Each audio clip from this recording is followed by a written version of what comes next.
Ball Pass Wednesday here on SDH. John, hear you there. Thanks for dropping by, as you always do. Here's the rundown of what it's going to look like. It is Tyler Pilgrim coming up in about 15 or 10 minutes, and we'll break down everything Atlanta United. We'll talk about the week that was, get you ready for the weekend that will be, because remember, after a week from today, Atlanta United is not home for 6 weeks. So it's an opportunity to catch Atlanta United 2 more times at home.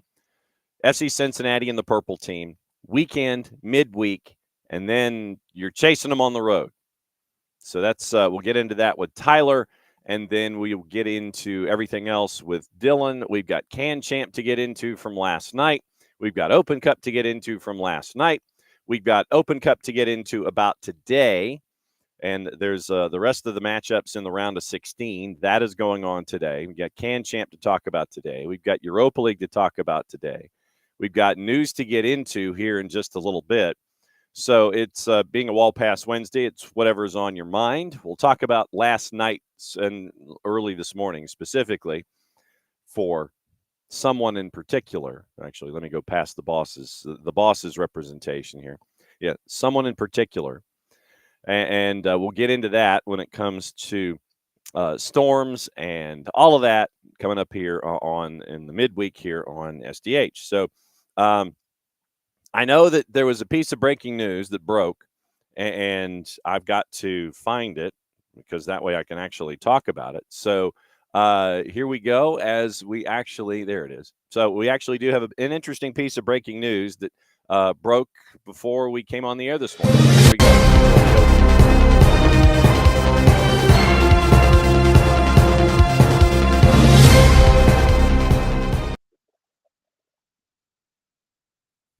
Man, that's loud. That is absolutely loud. Okay, so from our friends down at the Erector Set and Messi and Friends, they have signed keeper William Yarborough for the remainder of the 25 season.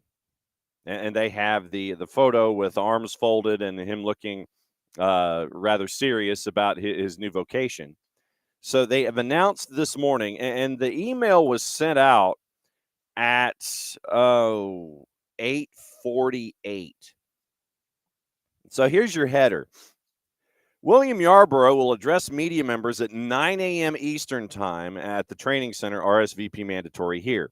And there are signing photos available as well as a part of the media asset. So basically, Messi and Friends gave the assembled media or the unassembled media the sum total of 12 minutes to race to the training ground so you could be a part of the William Yarborough press conference.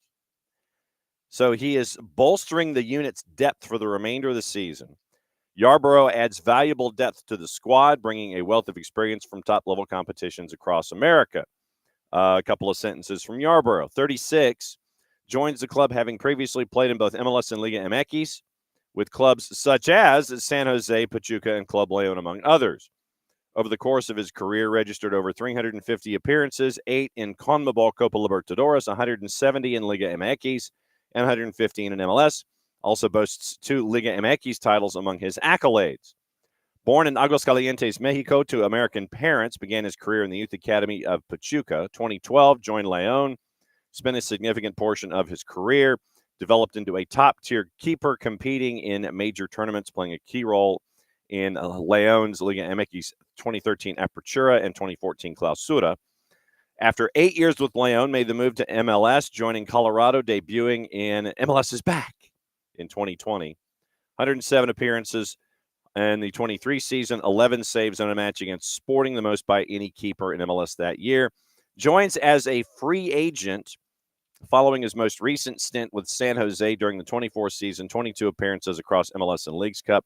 He will reinforce, and this is the word from MLS, or from Messi and Friends. He will reinforce the team's goalkeeping group through the conclusion of the 25 campaign. Transaction in bold-faced letters.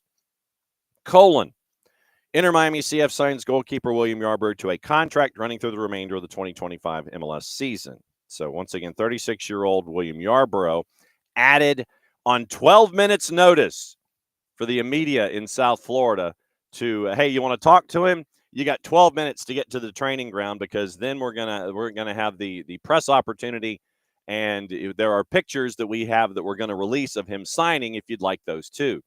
So 12 minutes notice this morning for Messi and friends about the signing of William Yarbrough. So that in turn creates that in turn creates some interesting questions. So don't show again. So I'm just going to dismiss it. There we go. Morning, David. So you now have, with Javier Mascherano and Messi and friends, you have Oscar Ustari, you have Rocco Rios Novo, you have Drake Callender, and now you have William Yarbrough. And now you wonder, is it because of inefficiency from any of the current keepers? Is it Callender's injury? Is it choice D, all of the above, that you bring in William Yarbrough for the remainder of the year? And because he was brought in on a free, it doesn't impact anything or anything like that. So it doesn't impact any other movements or anything having to do with transfer windows or anything like that, because he's coming in on a free. So the questions for the front office with Messi and friends once again raise their head. It's like, okay, if you ain't happy with the situation, then you bring in William Yarbrough. What can William Yarbrough bring you at the age of 36? Being a free agent for the first third of this year, obviously you keep in shape in a bunch of different ways, but how long is it going to take for William Yarbrough to get up to full song? Whose position is he challenging for in the depth chart? Or is it insurance, or is it choice D, all the above? But yeah, that was interesting coming across the wires this morning. Literally 12 minutes notice. So 12 minutes notice, William Yarbrough is now a part of Messi and friends. And so accepting cookies. I'm going to open it in the browser. And so, yes, it officially, there's the welcome graphic that Messi and friends have released. There is the one where he is poring over the contract, signing the last page.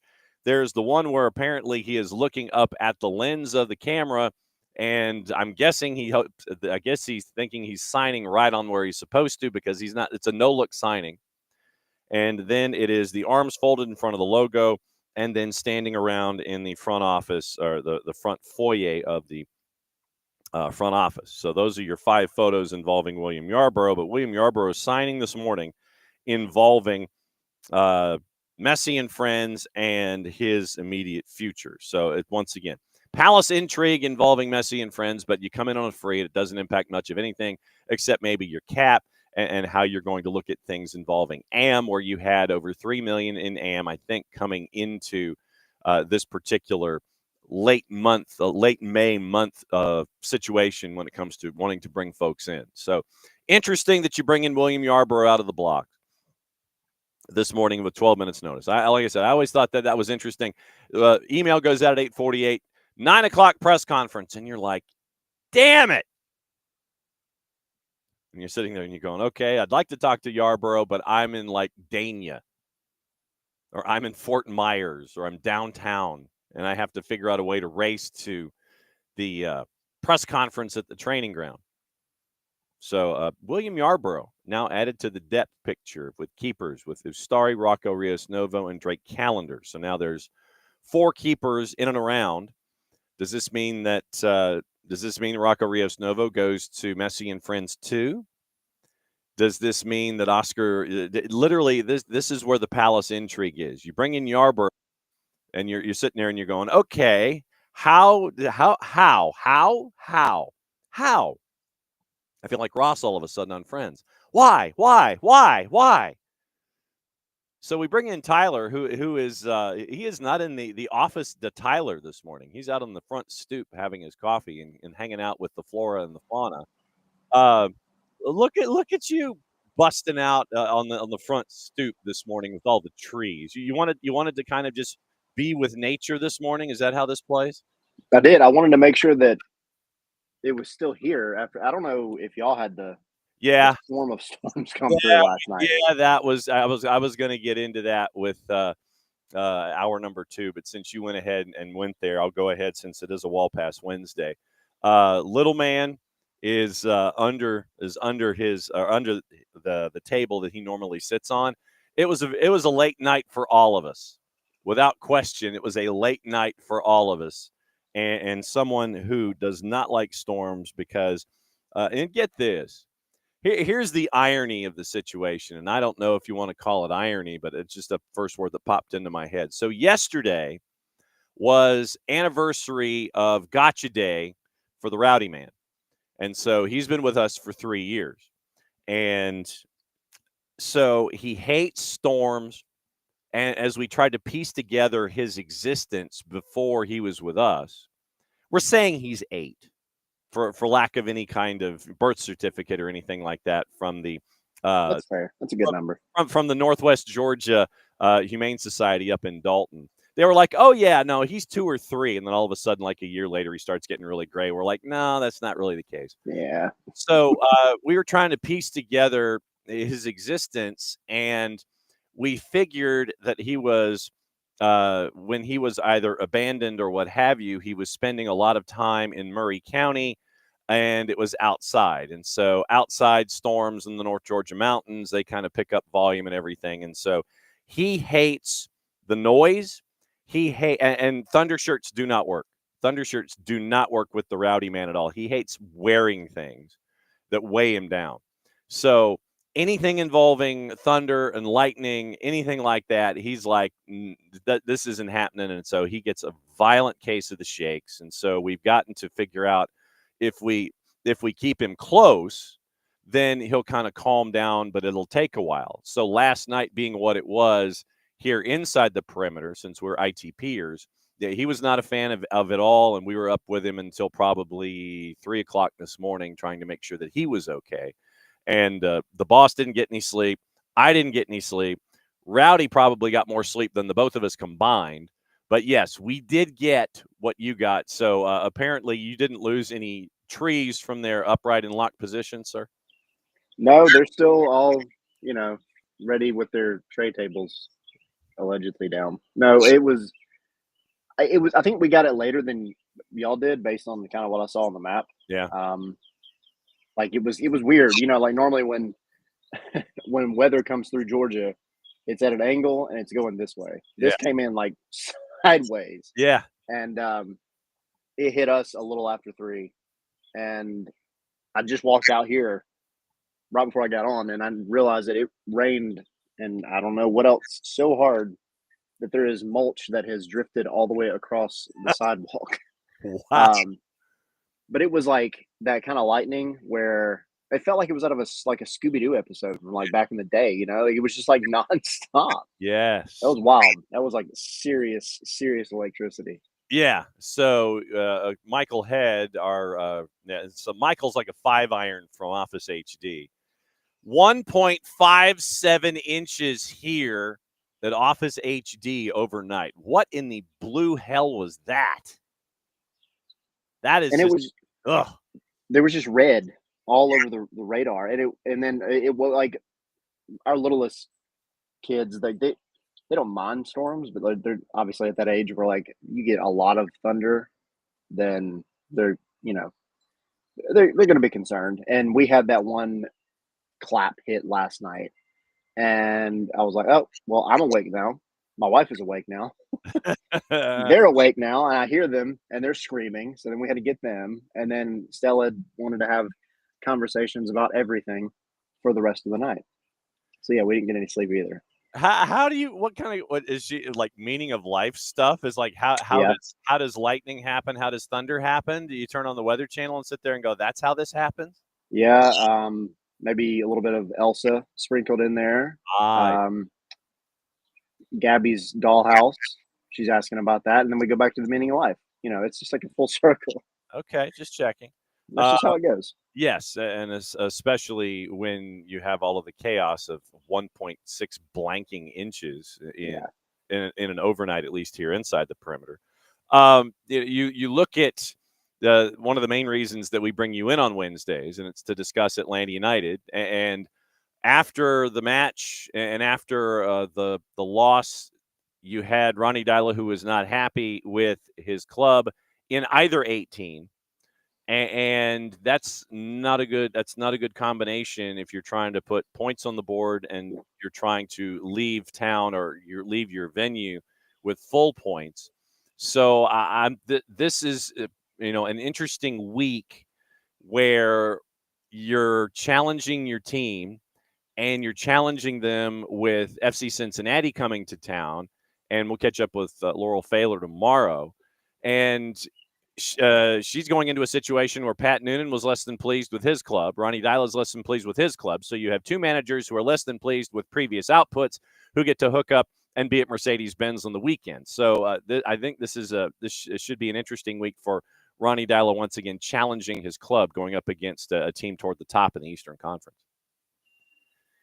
Yeah, on MLS Monday, we kind of have like our matches to watch thing that we do at the end. But one of the parts of that is the Snoop Dogg Drunk Uncle match of the weekend. Mm.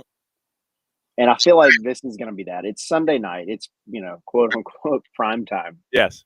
You've got, like you just said, two teams that, I mean, I would much rather be Cincinnati in this set of circumstances. But, I mean, they're not happy, right? Like the coaches aren't thrilled with the way things are going. Of course, Ronnie Dial is a little more long-term. But, he had some comments after the game, and you can't blame him because it's just kind of at that point where it's like, what else can you say to where you're just not saying the same thing over and over again? Right. Because I feel like that's a lot of times what, we do, media, like we can only say so much. Like I actually thought, and I got cooked for it on the interwebs. Oh, I actually thought this was one of the team's better 90 minutes as a whole all season. I would say And that's defensively, yeah. I mean, especially in that first 35 minutes where you had chances. I think in the first 35, you had control of the match on both sides of the ball. yeah. And I mean, there was never that point where the team just like flipped the switch and turned the car off entirely. Like there were ebbs and flows, and some of them weren't great. Like the beginning of the second half, you had to come out better. But there wasn't that moment where you just were like, oh, hey, let's stop playing football for a minute. Yeah. And, I mean, that was an encouraging sign. I mean, some of them are moral victories. At the end of the day, you've got to win games. Mm-hmm. You've got to get points.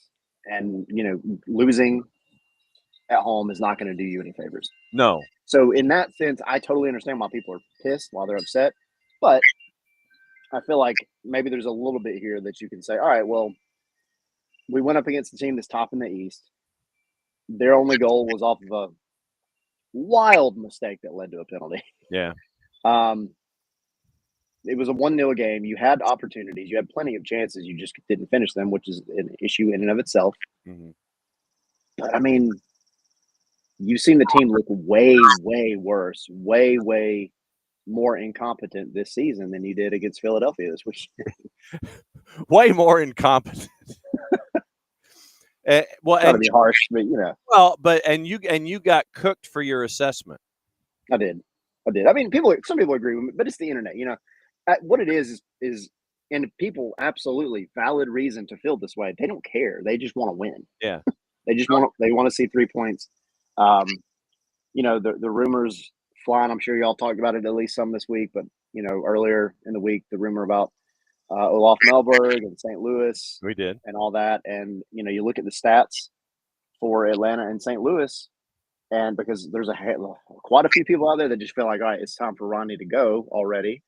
And, I mean, both teams, 14 games in, you've got 11 points. And Atlanta has 3 more goals than St. Louis does on the season. And guess how many own goals they have? 3. Yeah. I mean, there's a lot of similarities there. And so I think at the end of the day, people are just looking for somebody to blame. Again, valid. And they just want to win. Who cares what it looks like? Who cares how nice a loss looks? They just want to win. And I get that. Yeah. And an old, very dear friend of mine, Mark Harmon, former, not NCIS Mark Harmon, but former sports anchor here in town. He's like, I don't want excuses. I just want results. And that's what you're seeing with the fans right now, and you're trying to achieve those results against competition that is at the other end of the table in the Eastern Conference right now. And yeah, I mean, we discussed the handball with Luis and how it was called as such, and understanding the laws of the game, and where you're trying to slide into position to defend, and because of gravity being what it is, and your arms are going a certain direction, gravity will not allow, and momentum will not allow your arms to stay at your side unless there's something that you have mastered in the workout room to sit there. Or you're a psychopath. Yeah, it's You just can't do that. I'm gonna keep my arms at my sides, and you're gonna see like those vibration waves of sonar happening because of all of the force, the negative force that you're generating, and I mean it happens with Luis, and it creates a PK shout, and you end up with what you had, and so defensively, to your point, as we kind of break things down, you started with the back five, and the injuries being what they are that you have to monitor, and you go through the numbers that were there, and we did that post match, and then we did it on Monday as well. And you're seeing the younger players that have come through the Atlanta United system. They're the ones posting the big numbers, and then I gave Alexi man of the match for all of the numbers and all the different categories that he triggered in this matchup, where his long ball numbers were absolutely insane, where he connected, I think, his first 9 or 10 and finished up like 9 of 12 or 10 of 13, something insane like that. But, at the end of the day, you sit there and you can talk numbers and stats all you want, but I know that the 17s, they're looking for wins and 3 points, because you got only 2 home matches left before you're gone for 6 weeks, and you're trying to make hay here, and instead of trying to steal a lot of points now on the road. Instead of just stealing points on the road, it's going to have to be stealing a lot of points on the road, because you're not going to be here for 6 weeks. Yeah, I think you got to, again, you look at the way that they played, mm-hmm. and if you put it in a bubble, yeah. Which, again, I know we're not doing that, but if you put it in a bubble, it's not bad. It's Alexi's probably his best game of the season. Yeah. Arguably his best in Atlanta. Jay Fortune was amazing. Matt Edwards was amazing.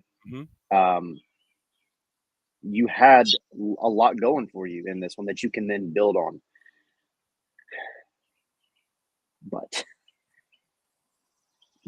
I mean, you're let's see, we have the 2 games, and then if I'm not mistaken, yeah. So you have eight games total before you come back to the Benz after that road trip, and I think that's like July 16th. I mean, you've dug yourself in such a massive hole at this point. Yep. And I don't know that people are confident that you're going to get much out of any of this. And it's soccer. It's the beautiful game. It's stupid. Things are weird. Atlanta might go and get, 21 out of 24 points in this 8-match run. Who knows? Yeah. Probably not happening. But I don't know what you can do between now and that summer transfer window, because I think that's what everybody's locked in on, is like, oh, the summer transfer window is the next opportunity to do something. But then it brings up the whole conversation of like who's at fault here, because everybody wants to point the blame at somebody, which again, totally valid. Yeah, chicken and the egg argument. Yeah, obviously. Yeah, is it a player or 2 that you got to bring in / get rid of? Is it just a straight up coaching issue? Is it kind of all the above? And then people are, they're going to throw in the front office into the argument. My only shout back at that is not a single person that I heard going into this season looked at this roster and said, oh yeah, that's not a good roster. Right. We all expected something to happen with this. So I don't know. It's a conundrum. It really is, because, you look at St. Louis, to kind of give that example again. I look at that team and I feel like, all right, maybe a change in manager might be all they need to tweak something, because at least there's something there. They started off the season with an identity, and essentially it was parking the bus and then trying to hit on the counter, and they just haven't been effective at the second part. and then they became less effective at the first part as the season progressed. But they kind of knew what they wanted to do. And right now with Atlanta, it kind of feels like, what exactly is it that's wrong? Because Ronnie implied that it's a mentality thing. Players are too soft. He wants them to be angry. That's one of the toughest things in the world to crack open and then solve, as opposed to just a tactics shift. So yeah, the chicken and the egg scenario, like somebody's going to get paid a lot of money to figure out how to fix this team and get them winning again. To your point, the breakdown of the schedule, you have Cincinnati this weekend, then you turn around, purple team comes in the midweek, then you're gone. Red Bulls on May 31st in Harrison, New Jersey. Then you actually do go to the Bronx after a week off. Then you go to the Bronx on the U12 pitch to take on NYC. Then it's another week off. Then it's Columbus. Then it's midweek. It's weekend midweek to the Erector set to take on William Yarborough and Messi and friends. Then it's a week. You go to DC. Then it's a week. You go to Toronto, and you're back on July 16th after the Club World Cup is completed when Chicago comes to town, presented by Captain Morgan. So after the two matches, say it is specifically a 6-game roadie, but you're not here for basically 7 or 8 weeks. June 1st till July 16th. So 6 weeks away from home, 6 matches with 2 gaps and some schedule compression. So that's what you're staring at on the road after these 2 matches here in the next 7 days. Yeah, and I see Michael in the chat saying, I foresee 0 points from the next 8. Seriously, and that echoes what a lot of people have been saying. Yeah. And you're going to have, in the best of times, you're going to have people that are cynical and negative about anything. That's just how some people are. Yeah. And I'm not saying Michael. Don't get that twisted. I'm just saying, as an example, in general, you're always going to have those people. But now you're at a point where the team they're genuinely bad right now. And people just feel like, you get a little excitement going out of last season, coming from, the beatdown of Miami, that wonderful run. And then you have all the goodwill going into the season with Latte La and Miggy and the attack and everything kind of seeming like it's going to come together. And like the expectations were just so high because you had the momentum, right? You had the money spent on genuinely good talent. And then now you're having the worst season you ever had, ever. And so, yeah, I mean, I get it. Like how you can look at the teams that Atlanta's played so far that they probably should have won against. And now they're going up against teams that are no slouches. Like, you look at Orlando, the way they're playing right now. Yep. That's not going to be an easy one by any stretch of the imagination. So I get it when people say, like, I don't believe that this team is going to get much of anything out of this next, stretch until they come back home in the middle of the summer. I totally understand it. It sucks, but I can't argue with it. There's not much for me to say, whether as a fan or somebody that analyzes the game or whatever, to tell you, like, you got this to hold on to, other than you still do have a bunch of talented players out there that just haven't figured out how to get it together. Yeah. Maybe they will. Yeah. And to your point about the emotion of the moment, it is something that I will stipulate that I wish I would see more of from Atlanta United players in defending your teammates. And I want to say it was Bruno Damiani who tried to wrap Brad around the near post at one moment. Yeah, that was crazy. And then Jay is the one who is in the scrum of, say, 5 or 6. And literally, Jay Fortune is sitting there, and he is – it is straight up one of those it is straight up one of those mosh pits that you see from SmackDown or Monday Night Raw, and it literally is the one before the pay-per-view, the go-home show, where the 2 antagonists are sitting there and they're being separated by security and everything, and Jay is sitting. Jay is there, and he has had it. He has had it, and he is sitting there and trying to find Bruno Damiani in that pile, and that index finger is about as far out as it can without being extended from the body and challenging somebody's reach.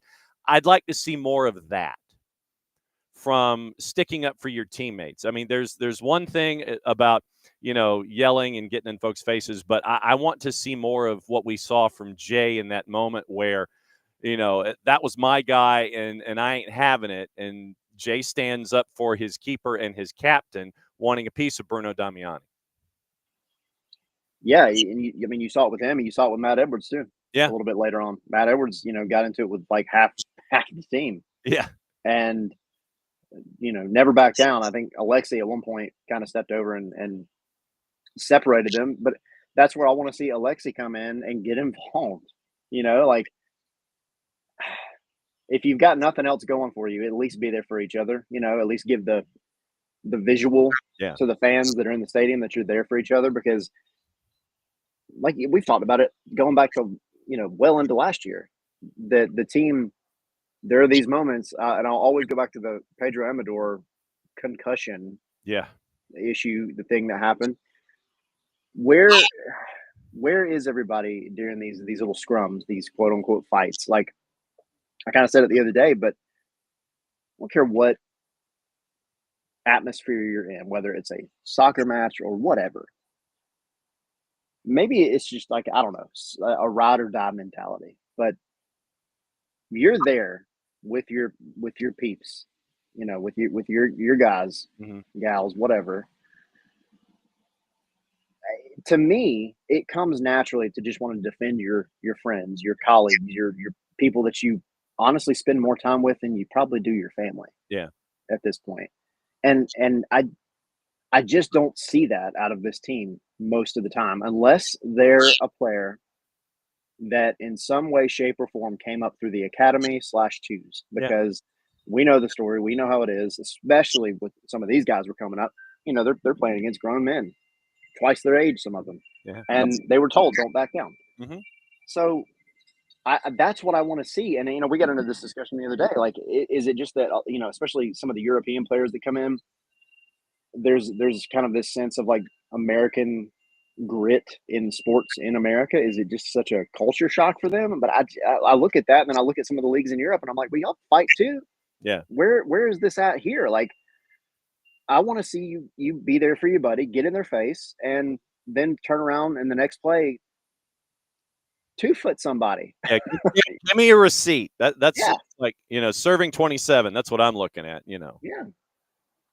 It has to happen. Because if everything else is going wrong, and it is, at least show that you're there for each other. Yeah. Because that's something to build on. And that bothers me. It continues to irk me. I actually thought in the first half, for about the first 35 minutes that you alluded to earlier, I actually thought Atlanta kind of did that. Now, there was never like a big kind of coming together. Yeah. But I thought Atlanta kind of out-Phillied Philly for a little bit. I thought they got under the skin. You got Philly a couple of yellow cards in the first half or early on. Yeah. I mean, you kind of were playing the mind game a little bit, and you were being very physical and matching their physicality, which is, I think that was one of your prescriptions to victory, if I'm not mistaken. Match the sandpaper. That's what I want to see. Yeah, and I thought they did that for at least most of the first half, and then the second half, that was a big letdown for me for sure.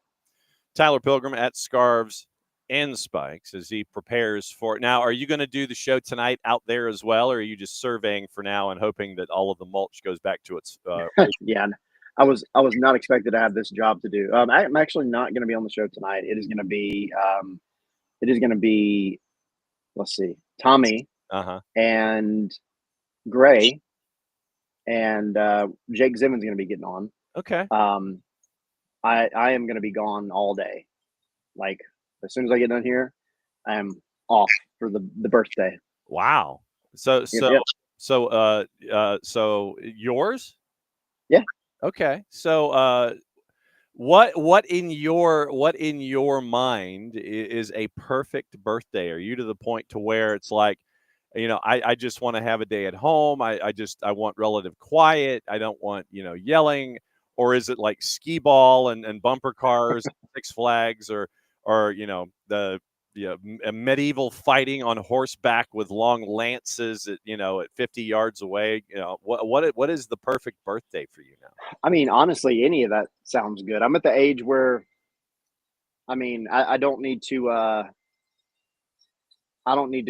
be out drinking and partying. What? That's not really my idea. Now, being at home, having some drinks. Later this week, we're gonna do some barbecue, smoking, that kind of stuff. Okay. But yeah, just relaxing, chilling. I'm not gonna get quiet because we have 4 kids, so I've kind of thrown that out the window. Okay. But no, just honestly not having to do work stuff or things related to actual work, and yeah. Yeah, I'm gonna probably end up with some new ink as well. Oh. So yeah. How much? How much? What I was going to say? What space is available on the billboard, man? Hand. Okay. Wow. Yep. Yep. You know what it is. I have some for all the kids except for Stella. I haven't got hers yet. So Oh, okay. Okay. So yeah, yeah. so is it going to be like a streetcar named Desire tattoo kind of a thing? Is that what you're saying? No. So it's funny. The boys, I have their names. And this is going to show my nerd side.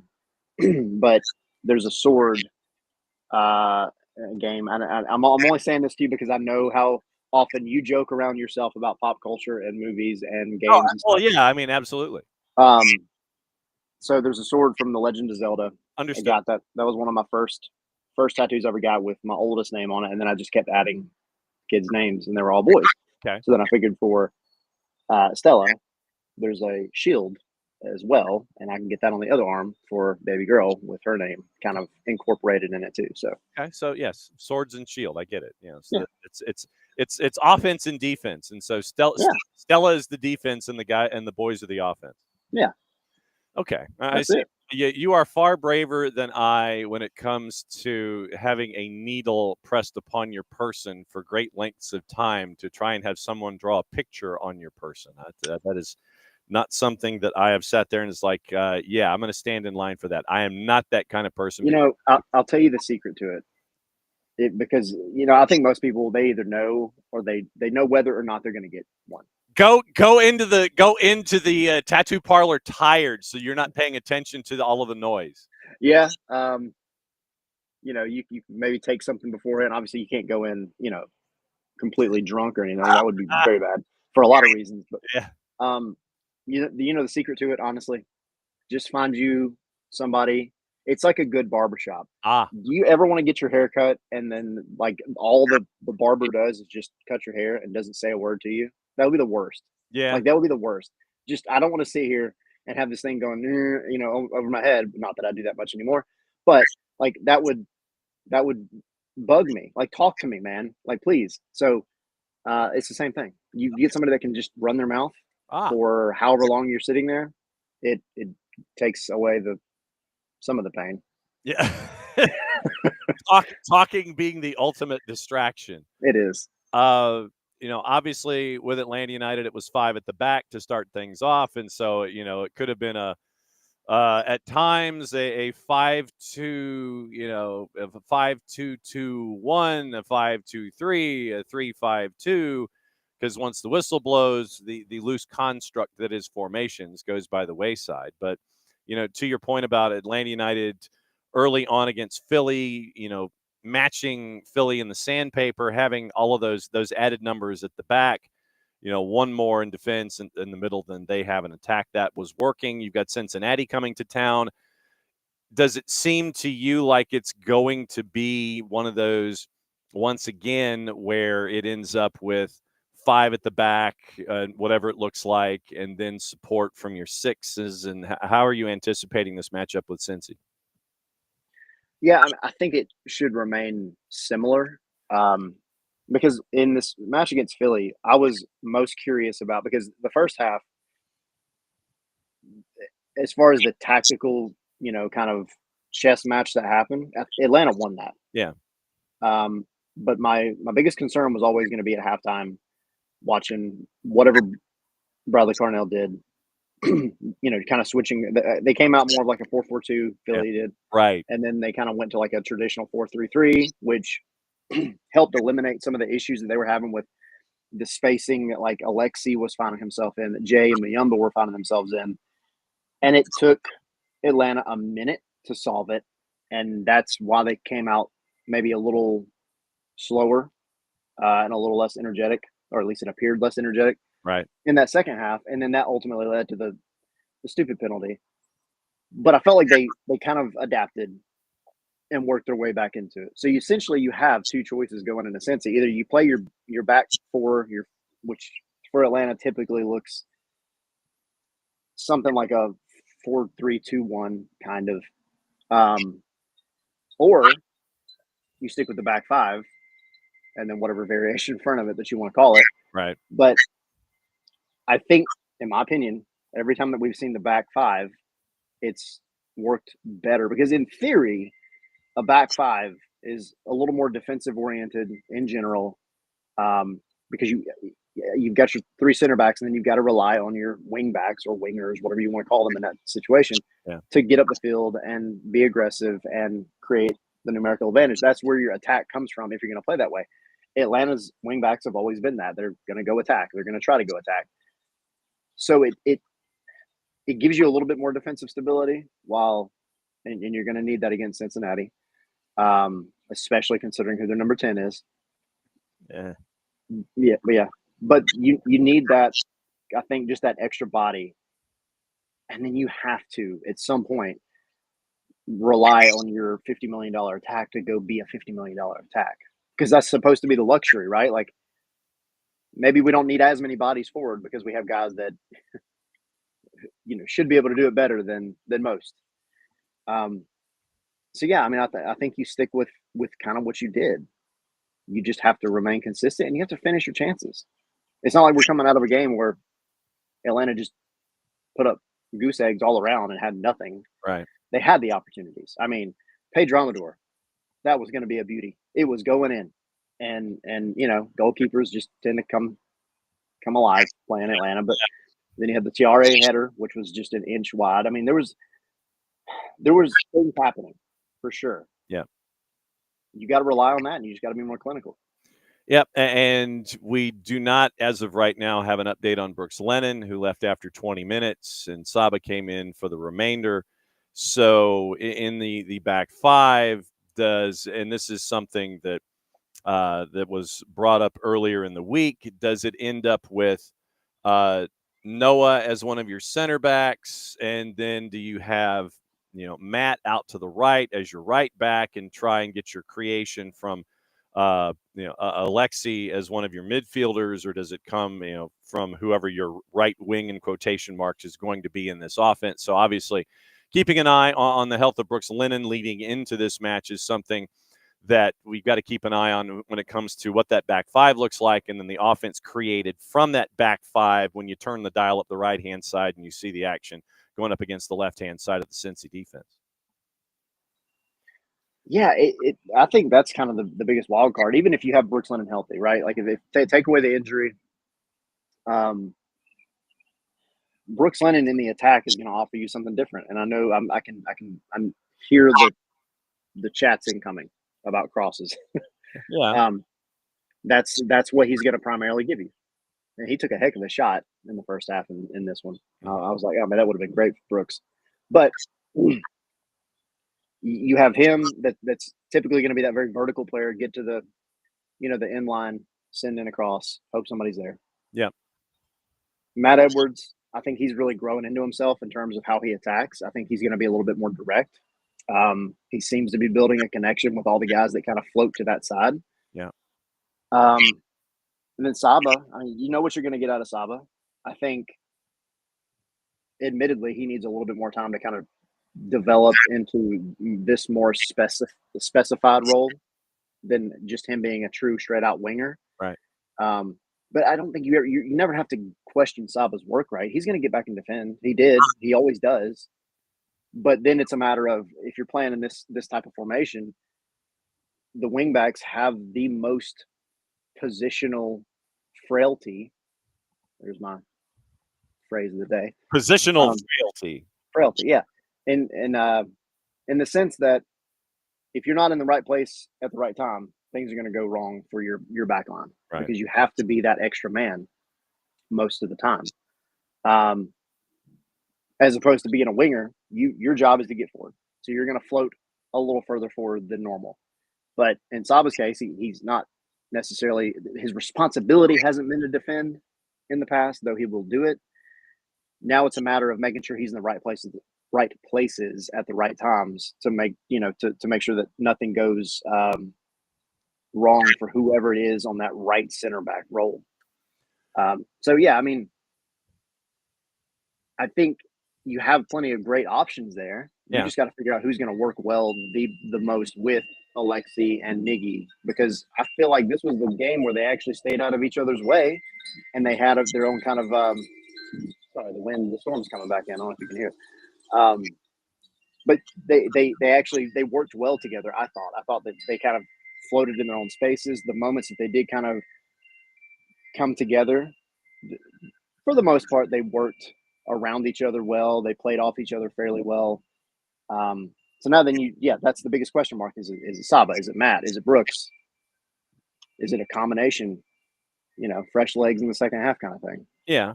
Well, and looking at the starting 11 from Cincinnati last time out in Hell is Real, what you would be staring at matchup-wise in a personnel setting would be whomever lines up on the right, faced with the task of making sure that Kevin Denke and Evander do not get the shots and the bulk rate that you're used to seeing from FC Cincinnati. And so that to me is the instant challenge here that we're staring at. But at the same time, if you go back to the tape on Hell is Real, and it's a point that that you're going to be seeing on the weekend, Pat Noonan was not pleased with his team's output against that Columbus defense because he didn't think that they were in control of the match. And they were having a really big uphill battle going up against Columbus. I mean, everybody does for the most part, but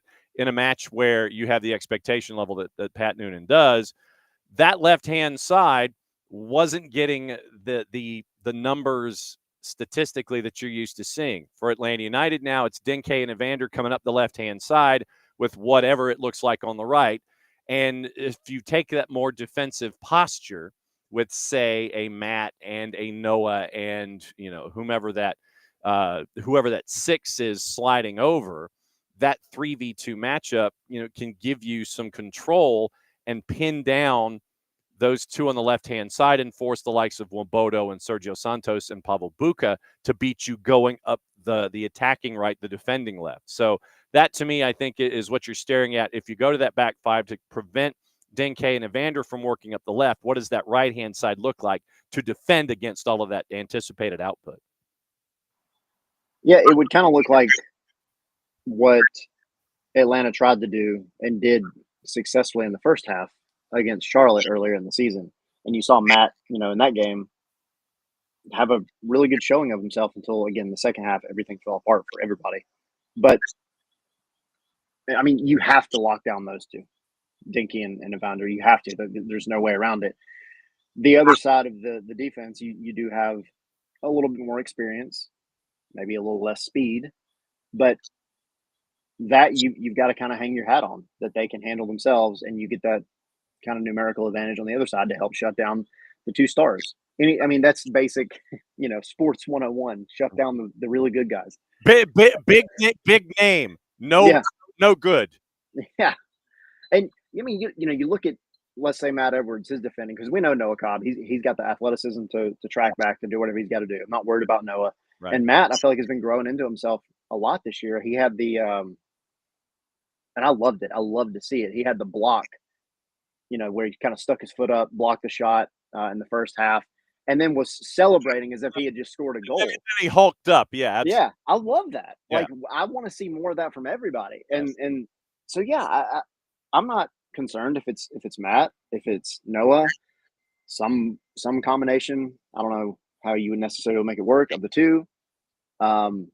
Well, I mean, if it's Matt at right back and then right center back would be Noah in that Yeah. five at the back. So it would be, say, Matt, Noah, Derek, Luis, Pedro, something Yeah. like that is your back five. Which I mean, again, I'm not mad at if that's the route that you take.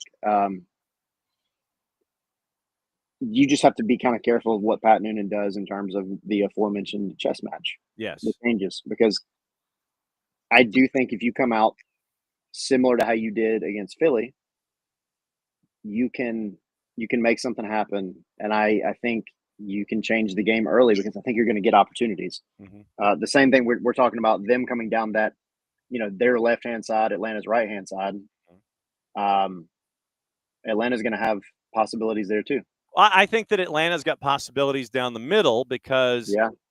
you look at that back. Matt Miazga's coming off an injury, and we know in his rehabilitation. We also know that Matt Miazga, his engine runs a little hot. And Nick Hagland, I think, can be had when it comes to just speed in general. And Miles, Miles, you don't know at times which Miles you're going to be getting at that back line, if it is a back line of five that FC Cincinnati trots out on any given time. So I think that you have the speed available to you for Atlanta United, and I think this is probably from an Atlanta United perspective, the matchup there. The speed of Atlanta United going up against two of those three anticipated center backs, if they do go with the back five, I think that the speed that Atlanta United has coming up the middle, and we've seen the feed rate work there. I think that you can see Atlanta United's speed going up against the center backs of Cincinnati down the middle, and then the defense for Atlanta United pinning down the attack on the right-hand side with the younger players that are there in creating an advantage, say 3v2 defensively against FC Cincinnati, and then chasing after dudes that are not the most fleet of foot when you work it down the middle on offense. Yeah, and you've seen kind of it coming together a little bit more in terms of those balls over the top, the through balls, things that like we all expected to see early in the season. Yeah. The where you send a ball and you have Latte Loth or Jamal Tiara or Miggy, whoever, make the run for it. That's been happening a little bit more, and they're getting more accurate. And if they can continue to build on that, combined with the speed that you have, then I mean, it only takes one, and then you can open the game up as long as you don't turn off like you did a few games ago at home. Yeah. But you open the game up, and then you got to make Cincy go after it. But I'll take a 1-0 win. Mm-hmm. Yeah, I think I don't care. Yeah, at this point, it's 3 points. However, you get 3 points. I don't think that style points equaling 3 points. The equal sign doesn't necessarily have to have the hash mark through it for it to function. Yeah, not even a little bit. And that's the thing. If you end up with a handful of clean sheets in a row, and you can snag a goal here or there, it doesn't matter. Like the conversations will stop about the $50 million attack and they're not doing anything. Yeah, you expect a lot more goals. You do, and that's fair. But if you're winning, none of it is a concern anymore because you're doing what you need to do, and then defensively you're doing what you need to do. And I'll almost feel like at this point, some clean sheets might do more for this team's confidence than anything. Yeah, no, I'm right there with you. So are you on a laptop, or what size device are you on at the moment? I'm on a laptop. It's a relatively large laptop, but I'm on a laptop. Okay, so are you plugged into the wall, or are you going off of battery power? I'm on battery right now. Okay, so show us the yard and the chaos with the mulch. Okay, so y'all are gonna laugh because I made such a big deal about it, and it's probably not that bad, but it's just irritating. Yeah. So here's the regular, the garden, and then you. Okay. I see where it is. Gotcha. Okay. Got it. All right. I can't hear you. You detached yourself from whatever. Oh no, I'm sorry. Now I can hear you. Yes. Could you not hear me monologuing the whole time? No, you tuned in. Oh man, I'm sorry. So it's really not that big of a deal. It just means more work for me, and I don't want to do more work right now.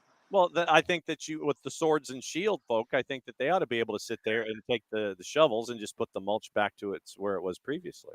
That is the plan. Because it is, in fact, your birthday. It is. It is. So I get a free pass. Yeah. See, this is what you do. You have them do the mulch work and have it put the mulch back to where it belongs. So there you go. Enjoy your sword and your shield. May the conversations appropriately distract and make sure that everything is going to be what it is supposed to be. Happy another orbit around the sun, my friend. Enjoy your day. And so 7:00, it's going to be Grey Gardens and Tommy and Jake Zivin with a Z. That's it. Okay.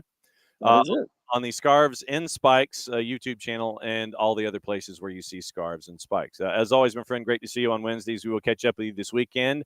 And yes, once again, please have a safe cumpleaños, and we will catch up with you soon. Thank you. Appreciate it, yo. There we go. And there goes Tyler. He's going to go celebrate a birthday because it's a birthday, and that's what you do. So it's always good to catch up with Tyler on Wednesdays so we can get his thoughts as we kind of turn the page a little bit from Atlanta United specifically and head toward the matchup upcoming. As we mentioned, Laurel Failer from Queen City Press, she's going to join us at 9:20 tomorrow, and we will break it all down with her and getting our Oppo research.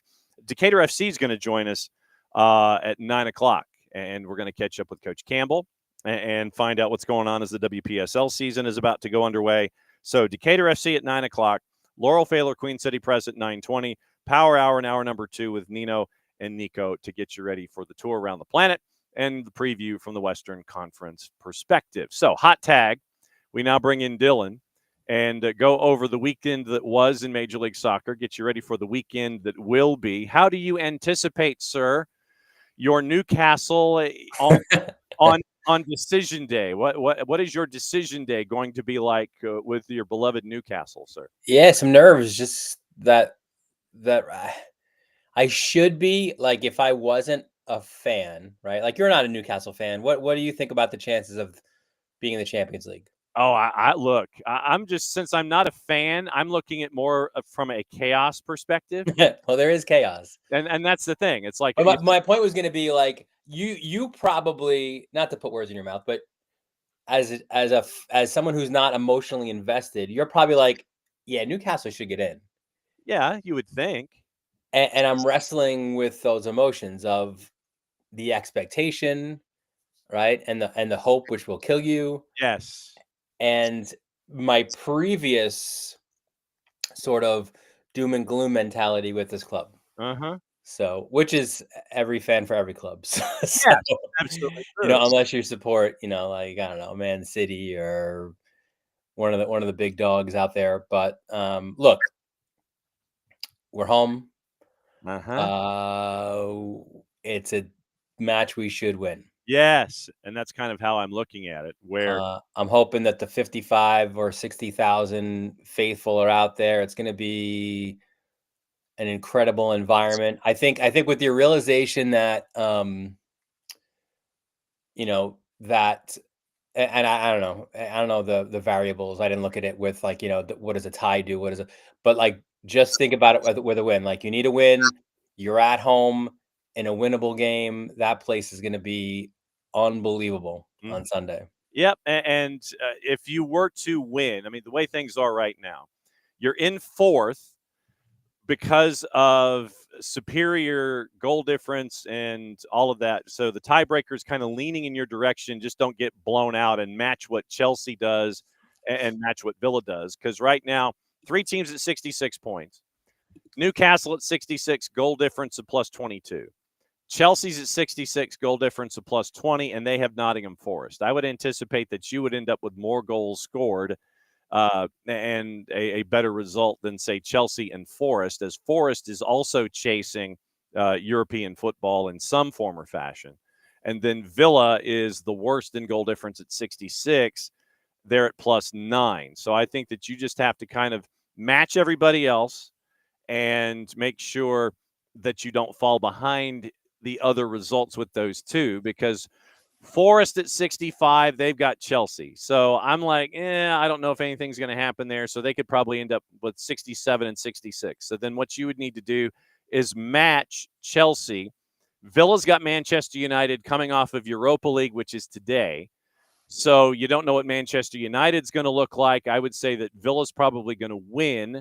And so you just need to match Villa's result more than anything else and be focused on them. So I could see you basically look, just win, take care of business. You don't have to worry about everybody else. You know what I'm saying? Win and you're in. Yeah. And so it's basically, if you match Chelsea and Villa doesn't, and Villa matches you, then right now you're looking at 4 and 5. That's the biggest thing. So you can go into Champions League next year. And then Dylan tries to figure out how to fly over to Newcastle for European football at St. James's Park, or at least they're in the city. See? Unbelievable. Like I've been to one match there. Just incredible environment. Like I've been to a couple different venues in England but again, it's in London you have like 37 clubs or so. Manchester you've got 2, right? In Liverpool you've got 2. It's just Newcastle. Yeah. And it is a support unlike any other. I mean, like it's just a love affair for the team, and I think like I've always, and it's funny because when Patrick Vieira was the head coach at NYCFC, I spoke to him about Newcastle and playing there, and he said it's one of the greatest environments, one of the greatest stadiums, that he's played in, right? And he's a guy who's played all over the world. And it's been a long wait to get back to that, but you get those special nights, those Champions League nights, like against PSG, that, not gonna lie, dude, there was like tears in my eyes that night, like, or that afternoon for us, but watching them win, that match and the sounds that came out of St. James, like it was beautiful. So yeah, that would be nice. It would hopefully not as difficult to group, but then again, like bring it on. Let's get there first. But yes. But yeah, no, it's it was a long time waiting, and I'm glad that we're on that precipice right now. It's amazing what happens when Mike Ashley's no longer the owner. It's amazing. Yeah. Yeah. We always like to bring you in to discuss what happened in Major League Soccer, what is happening in Major League Soccer. We started with the broken news this morning about Messi and friends bringing in yet another keeper. And yeah, I mean, that's clearly the answer. That fixes everything. Their defensive woes for sure. Well, and you bring in William Yarborough, and just in general, where do you think it is impacting more? Is it concern over Drake Callender and injury? Is it concern about, oh crap, our back line is total ish and we really need a shot stopper back there that is not Rocco Rios Nova or Oscar Ustari? What does this movement on a free, bringing in a keeper that is known in Major League Soccer and in Liga MX, what do you think the front office is staring at here when it comes to bringing in Yarborough? Is it an injury concern covering your butt, or are you trying to make sure that you're challenging everybody else in the room to figure out who's going to start on a daily basis? I think it's a few things. I think you nailed it, right? You we don't, you and I, we don't know the length of Calendar's being sidelined, but they have a good idea, obviously. So, to have an experienced MLS keeper as a backup, or to push for the one, for sure, that's a big help. You get him on a free. You don't surely spend a lot of money to get him, right? Or to sign him, I should say. So, like, those are all positives. And I joked obviously about it being the answer to their defensive woes, but honestly, it's the easiest move to make. Like, you can't, it's what are you going to replace all 4 defender? You know, like it's not. So let's address an issue that we have, which is depth at the goalkeeping position. Bring in an experienced MLS keeper on the cheap. So, you know, I think it makes obviously a ton of sense. Yeah, and so it's, you know, you hope that at least he can, that where calendar might have been a colander, you're hoping that Wild Bill can at least, you know, help things out a little bit when it comes to the ball going into the back of the net with the chaos that happens in front of you on a weekly Yeah. basis. Yeah, no, for sure. But I think it's look, honestly, this is a mentality, right? Like it's not, you've got guys who have played in their positions. Like Jordi Alba is a legend in his position. Mm-hmm. But he's also 107 years old. And he's making boneheaded mistakes though. Like he's like a U12 kid. You know, like that's what I'm saying. At some point it's got to be a mentality. Like, are you checked in? Are you checked out? You know, do we need to sub you? Like I don't know. Is there a manager there that is willing to take those risks, you know, and bench a Jordi Alba, right? So it's like, did he get permission to do so? Basically, it's like, Mr. 10, I have a question for you. Can we sit some of your friends here for, you know, Mr. Messi? Can we sit some of your friends? Because clearly things ain't right now with Messi and friends, and I mean, it's almost chaos personified at points where the back line, you don't know if, you know, somebody wants to be a 10 and they're at the back line, or they, you know, and they score 40 seconds into a match, or you have the chaos at the back and it turns into like, you know, your average U12 game where it turns into like scrums and the ball ends up going in and you end up losing, and or is both ends come to a colliding position where you're playing the purple team and you don't score at home against the purple team with the names that are there. You don't score, you lay an egg, and what in the blue HE double hockey sticks is going on in Fort Lauderdale? That's the I asked multi-million-dollar question, right? Yeah, I asked that somewhat rhetorically. I mean, is it just age catching up and being front loaded with your scoring? And it's like, yeah, the defense is an afterthought. Oh, we kind of need defensive players. And then you bring in a Maxi Falcone that's a part of it. And then they go walk about it. It's like all of these different things that you could sit there and check off. And then you go, yeah, choice D, all of the above. Yeah. I don't know. I mean, look, you think of the level of success that so many of these guys have had, right, at Barcelona and such, and then you start to think like, and it's weird to think it, right, because like that's, you know, one of the greatest clubs in the world. Yeah. And they were the greatest, probably the greatest, you know, while they were there. But did they deal with much adversity? Right? Yeah. You know, and now it's like you come to MLS and you realize for multiple reasons this ain't an easy league. No, you ain't playing Ibar and Leganés every Yeah. twice a year. Yeah. You might be playing, you know, Montreal and it might be playing Montreal and Toronto, but you're not playing Ibar and Leganés and Yeah, you have to go to Minnesota. You got to try to get a result there. You know, you take on an Orlando team that's hungry to beat you. And these teams in La Liga were hungry to beat you as well, but you were Barcelona. Mm-hmm. Right? Now you've got a few of those Barcelona guys. It's not all Barcelona guys, obviously. It's not 10 years ago for those guys. And this league is a lot better than it was 10 years ago as well. So,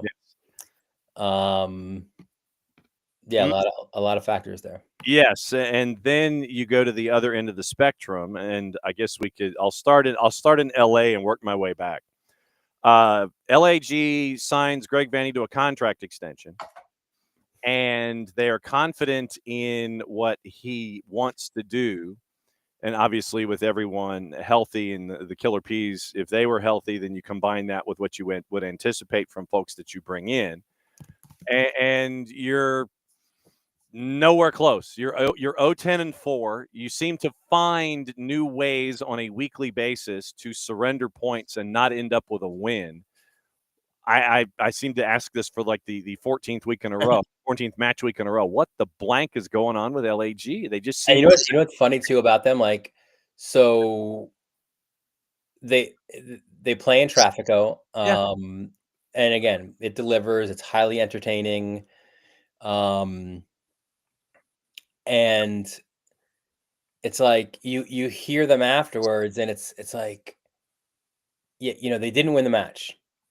Right. And they're like, but we got 2 goals, Marco Royce, and like, if we can get this kind of thing, like they're just kind of grasping, at straws. Now they did, listen, to be fair, they did look better than they've looked. Marco Royce has 2 goals, 2 assists the last couple of matches, healthy. They've waited, like he should have, yes, been that guy right away when Ricky Pooch was out, like, to fill that void. Mm-hmm. Don't know why it took 14 games, but if now is the point, then great, sure. Like, let him be the guy. But it's still about winning games, right? Like, you still need to win that game. And they didn't. So well, and then good to see Ricky back too. Like, he looked the part. Like, he was the head coach there. Like, you see him walking around in the suit. hey, when you've got a conciliari like Ricky, I mean, you can't go wrong. And I think that, even at least from an emotional standpoint, getting that kind of a lift for an El Trafico situation, I think helps.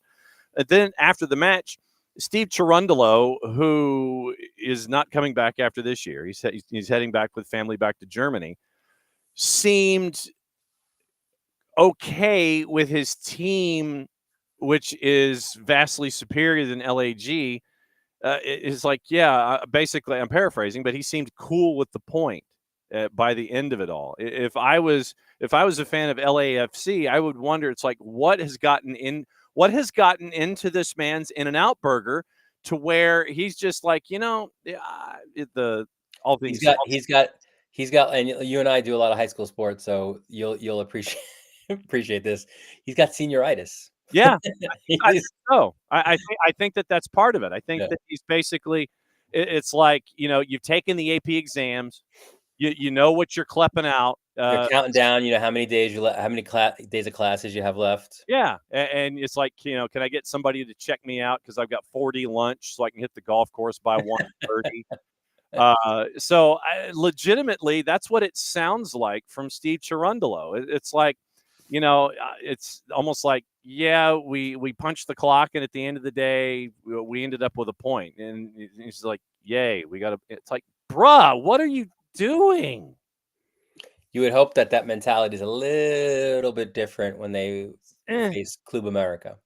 Yeah, but it's just, it is a rival among rivals. It is your crosstown rival. Literally, it is Carson versus, the USC campus and the Mausoleum. I mean, it is BMO and Carson, and you're like, I'm happy to get literally, it's like, all right, so look, it's beige with LAFC right now. It literally is just beige, and if I was a fan of LAFC, I would be somewhat concerned about this kind of I'm not going to say approach, but just this kind of a reaction in a situation like that. Yeah, and also, to be fair though, he's never been he's never been Mr. Fiery, crown him, slam the dais. what was that? What was the quote from the who is it? The football coach? You let him off the hook. Oh, If yeah, you want to crown him, crown him. Yeah, if we knew who we from Dennis Green. Yeah, we knew Yeah. Yeah. they are who we thought they were. Yeah. We let off the hook, and Dennis Green smashes the dais when he. Yeah, that's not going to be Trundolo. No, and all things being equal, you're also a win out of second, dealing in close to goal. Preki maybe. That would be a Preki move. That would be a Preki move, and then what he would also do is he would probably nutmeg about 3 feet of space from his time with the Dallas Sidekicks. But LAG seemed to have responded to that one better than LAFC did, and you ended up yesterday. We talked about it, and Sports Bladet came out with the hiring of Olaf Melberg, and yesterday they were talking about the dismissal of Olaf Melberg, and folks were sitting there saying that's premature. Tommy Scoop said it was. Do you have any vibe whatsoever about what's going on with All Caps and Olaf Melberg and whether or not he's going to continue to have a gig in the near future, considering that 14 matches, 11 points, 2-7-5. You've only scored 11 and 14. I mean, it's been pretty bad recently. And so does a first-time general manager in Major League Soccer, after pulling the ripcord prematurely probably on Bradley Carnell, you bring in Olaf Melberg after last season's interim of interimness. You bring in Olaf Melberg, and now you seem to perhaps be losing patience with someone that's only been on the job for 3 months, where you look at LAG, and they're going to sign Vanny to a contract extension. Not only did they sign Vanny to an extension, they helped around him, right? Like they've added positions and help, and and it seemed like that was the second part of that press release, right? Like, we've signed him to an extension, but also like we're giving him more support. Mm-hmm. So within the boardroom, that was probably the discussion. Like, you know what? Just until recently, we didn't have like scouts. Yeah. So we got scouts, and now here's the next level that we need to get to. But as far as St. Louis goes, when does the blame fall on the general manager? Right? Like it's his hire. He did. There's no maybe about it with Bradley Carnell. That was premature. And now, Carnell's doubling down and having success in Philly, which doesn't make you look too good to have let him go. And you bring in a foreign manager who's not familiar with the league and the situation, and he plays 15 center backs at a time, doesn't score goals. Nope. Now they're conceding goals. Yeah, no, not good. To your point, that second level of hiring for LAG hired Robbie Romanini to Director of Quantitative Analysis, promoted Vitor Gomes Pereira, or Juninho to you and me, to Senior Advisor to the GM, and Zach Merchetti to Director of Team Administration and Player Care. So you end up with 3 hires, one of them being Juninho, to help out in those soccer operations functionality things where, all right, so Director of Quantitative Analysis. So here's how LAG is describing what they want to do with Romanini. Key role in driving data-driven strategies across the high-performance coaching staff and soccer operations departments. He came in from sports scientist, performance analyst with Seattle, VP of Soccer Analytics and Research when he was there, and also has a soccer analytics startup revolutionizing recruitment and team analysis. So it sounds like they might be chasing after players that fit numerical equations and statistical analysis when it comes to what LAG needs to do on the field. Juninho, link between the front office, technical staff, and players. And so it makes sense that he would be a special advisor. It's like, I need Coach Vanny's ear. I need GM Vanny's ear. And so that way Juninho can be the in-between there. So and then Merchetti started in 2013, so he's been there for 12 years, responsible for the day-to-day operations and administration of the first team, assisting new players with relocation, coordinating preseason and in-season travel, managing the P1 visa application process for foreign players, promotion to director of player care, emphasizes the Galaxy's commitment to supporting player development and care of both on and off the pitch. The P1 visa part of that is a pain in the ass. That is certifiable pain in the ass. And if you are trying to, and the only reason that I know about this basic of basics is because the boss has to deal with that when she has her hires from in and around the planet for her business. I thought you needed that so you could. So now you're Absolutely true. take you off the international roster slot. Yes, yeah. So I could. The So SDH network. Yes, absolutely. So yeah, the SDHI we get SDHI has its own channel over here sometimes. But the P1 visa process, especially, I mean, the last handful of years, it has become a pain in the what to try to navigate all that stuff, and it's something that takes up to 2.5 years at times. And so if you know somebody that can shorten that and know who to call and sit there and go, bro, we need to get this moving, to have somebody like that. But those kinds of support things to take that off of Vanny's table, Yeah, that's big, at least in the administration and the day-to-day, so he can focus more on what's going on the field and doesn't have to navigate all this nonsense that you have to do legally so folks can function here in the United States with a job. Yes. But now, so the second part of that now is like, all right, we've given you this, we've given you that, we've taken this off your plate. Mm-hmm. Now, there's no excuses. No, and the schedule ain't helping you out. I think that at the end of next month, I think it was a matchup with RSL, I think, in Carson. And currently, under the situation that we see with LAG, that might be the first time that they could come up with a win, even though they seem to come up with new ways to lose points on a weekly basis. And it's just literally, it's like Schleprock FC at points with LAG, and it's like, what's it going to take to shake it off? But hopefully, to your point, if you're a fan of LAG, now that we have all these dudes that are focusing on the off the field stuff, focus on the on the field stuff and continue to have Marco Royce getting you braces, those kinds of things. Before you get out of here, what are you staring at this week that you will be focused on the matchups upcoming that are in your spot, Shadow, this weekend? What are you staring at? Yeah, well, first, back on the ship that is the U.S. Open Cup tonight. Yes, that is true. Yeah, that's going to be the next. I don't have, what did I have last time? 14 matches to 11 match? I don't know. Oh, man. Something crazy. It's only 6 tonight. Yes. 5 7:30 kicks. We like that. And a 9 o'clock kick, so it's not too bad. And Pittsburgh is now they're the Hounds. Yeah, I don't know when that happened, but it's like a month or two ago. They're now the Hounds. Bob Lilly still yells at the rate that he yells, and they're the Hounds. So hoping, knock on wood, for a nice easy night on the desk tonight. Mm-hmm.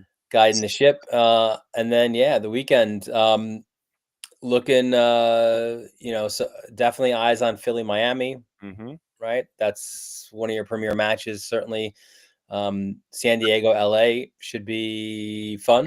Yes. Those two stand out. I think even Orlando, Portland's a fun one there as well. Right, Portland playing well, Orlando playing out of their minds right now. Mm-hmm. Seemingly scoring 3 goals every game. Yes. And then Sunday at your place. Clearly, when they made the decision to make this a Sunday night soccer matchup, thought Atlanta would be in a slightly different place than they are now. Yes, that is true. I'll stipulate to that. Yeah. And even before that, NYCFC Chicago is an interesting one, right? Chicago playing better. NYCFC coming off of a Hudson River Derby win. So nice little kind of a double header there on Sunday. Yeah, you get to catch your breath and get some like a day night. Yes, a day night double header. And if you get the one ticket, you have to leave the building and you have to come back in. They're not going to let you. Do I have to do that on the editing desk too? Because I do have to leave the. I don't know. That's a question for I mean, if it was you, you'd probably sit there and go down to the corner and grab a sandwich and come back. Yeah, I mean, stamp your hand and everything's fine. Show it to everybody at the front desk, and it's like, no, I was here already, so it's okay for me to come back in. Or, if you sit there and you get your hand stamped and you put it in your pocket, and then, you're fishing around for things, and then the ink rubs off your hand, you try to get back in. They're like, your hand's not stamped. Okay, then I guess I'll just go home. I have a super quick one. I should have mentioned this before, but yeah. I spring for me, broadcast wise, it's all about lacrosse around here, right? Yeah. But I dipped my toe in the playoff baseball water. So Catholic League on Long Island, it's a double elimination tournament, which confuses a lot of people because you have the winners bracket, the losers bracket. So I did a doubleheader Monday, beautiful day. Like I had the sunroof down, going to the stadium, beautiful. First game was like an hour, I don't know, and a half maybe. Pitchers duel, great, good stuff. Got to wait about an hour 20 for the next one, but I still had to do one of my charts. So I literally did it from the press box there. It was done. I have it on my laptop. Great. Anyway, fast forward, a ton of walks between both of these teams. It gets to now they play 7 innings, right? So it's 6th inning. This is an elimination game. The one team has bases loaded, 1 out. And there's like a little dribbler off of the mound. So off of a home plate. Okay. Umpire says fair ball. Yes. The catcher steps on home, throws the first, double play. We're out of it, right? Uh-huh. But suddenly there's confusion. Another kid from St. Anthony's runs around the bases, comes home. They try to make a play at the plate. Everyone's like, "What is going on?" The umpires have a long meeting, and now we've got multiple cameras, right? So like we're showing the replay, and he's clearly stepped on home, and thrown to first. Ultimately, the decision they made was he didn't touch home. Oh, God. So they said it was like a 2-3 fielder's choice. Oh. So the run scored, and the next run scored as well because the play was still live. So the team that this happened to, of course, they're losing their minds because now they've got to go to bat in the top of the 7th. They had a lead, and now they're trailing, and everyone's yelling like, "Look, Varsity Media has it! Look at the replay!" And like the Emperor's like, someone came in the press box like, "You guys have the replay. You got to show them." We're like, we can't. We're not involved. Like, there's no replay in high school baseball. Oh my God. By the way, the second part of that. So now that team that suffered that injustice, they were down to their last strike twice. Ended up they didn't do a lot. It was like walks, but they got out of that situation and they end up winning the game. So like I'm leaving after we tear down all our stuff. It's like a good, 30, 45 minutes after the game. We're walking out, and like I see in the distance a bunch of guys like huddled together, and I think it's the coaches, and they're looking at a phone. So we pass them. I go, "Oh, you looking at anything interesting? You watching any plays there?" Oh no. And they were like, "You guys nailed it." And we're like, Yeah. And so I got in the car. It was like 11 o'clock at night on Monday now, and I'm like, "Back to lacrosse, please." I can't with this. At least we have, we know how long the game is. Oh my God. Yeah, it was wild. Well, and I'm sure that there will now be a groundswell and a hue and cry about having replay in situations. All I can say is baseball gods took care of things. Yes. Thankfully. Yes, there was a certain amount of irony. So Varsity Media for all of your high school needs in the Northeast on the YouTubes to see and hear Dylan on a variety of sports and trying to impress upon the high school associations in the tri-state that we need to have replay or at least access to it in championship situations like we do in some sports here in the state of Georgia.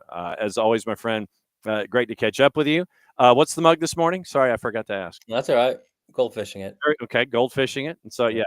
So you're Jason Sudeikis, big Knicks fan. Yeah. Let's go. Well, Let's go. yeah. Well, and at the same time, you're hoping that folks will goldfish their moments in high school baseball in the state of New York. That's what I'm thinking is going to happen. Good point. Yes.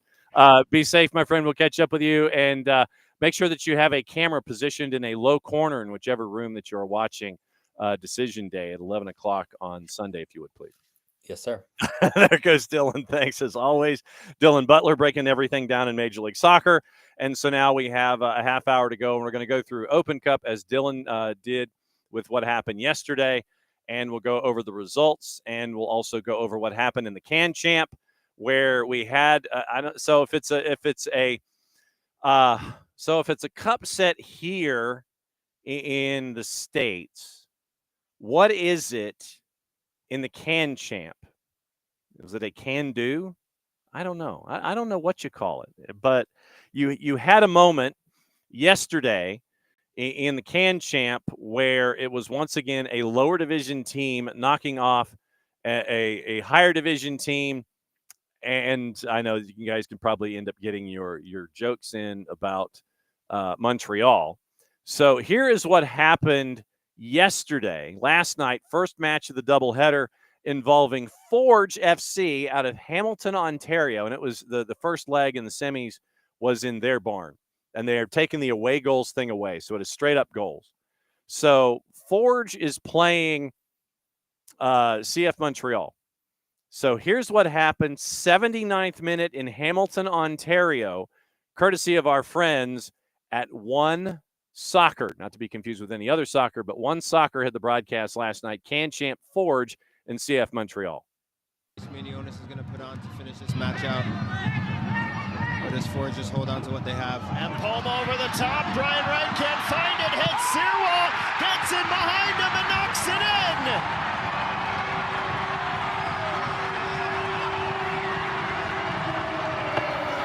Forge through their snake-bitten number 9 takes an advantage on the MLS side with 12 minutes to play in this opening leg in the Can Champ.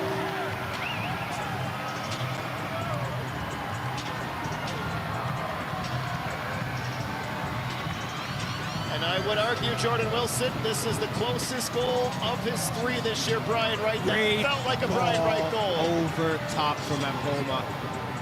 Composure from Brian Wright. Look at this. Clipped, has backspin on it. Touch, perfect over Sirwa. That is class. That is a 9. I know he's been struggling. He's missed chances that he should have scored. But that for me is class. Beautiful finish. It's a great ball from Empoma Wright with plenty of work to do. He scored a penalty on the season and was rather fortunate to open his account for Forge. That one he had to work for and showed off what he can do, and he's filled with confidence. Well taken goal. Sirwa certainly needed to move that ball away, and now Montreal need to go on.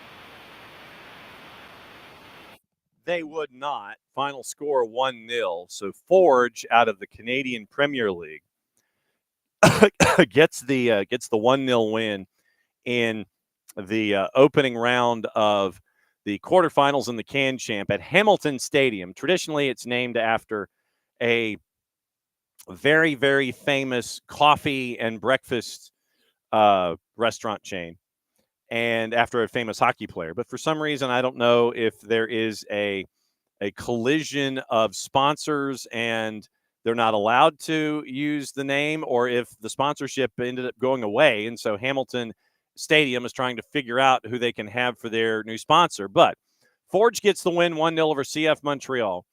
Valor in Vancouver, it was a late goal to equalize things in the quarters there. Ali Ahmed scored. And so after the opening round, after the opening matchup, waiting for the reverse fixtures in the quarters of the Can Champ, Forge has a 1-0 lead going to Stade Saputo. And it is Valor and Vancouver tied at 2 as that one heads to BC Place as the quarters were at Princess Auto Stadium in the home of Valor. So also last night, Chicago at Providence College Chapey Field at Anderson Stadium, big old fryer right in the middle of the pitch. Chicago gets the win over New England 3-1. They advance. PayPal Park, San Jose over Portland 1-0. They advance. And so tonight, as Dylan mentioned, you got a lot of starts that are at 7:30. Everything's on Paramount Plus, by the way, save one matchup, and it's the late one, having to do with the Can Champ quarters. Philly and the Hounds. I'm never going to get over that. If I'm Bob Lilly, I'm so pissed. We're the Hounds now. So all the gear, does the crest say the Hounds? We're the Hounds. We're the Hounds now. So anyway, it's the Hounds, and and it took extra time, by the way, for San Jose to get the win. So it was a plus 301 on the 90 minutes, the 90-minute draw option. So the Hounds taking on Philadelphia at 7:30. Philadelphia, for obvious reasons, a minus 278. Draws a plus 340. And the Hounds are a plus 663 to win in 90 minutes. Also, and remember, they're the only team from a lower division that has made it to the round of 16. Orlando and Nashville in Middle Florida, the purple team, and Nashville, that is also a 7:30 start.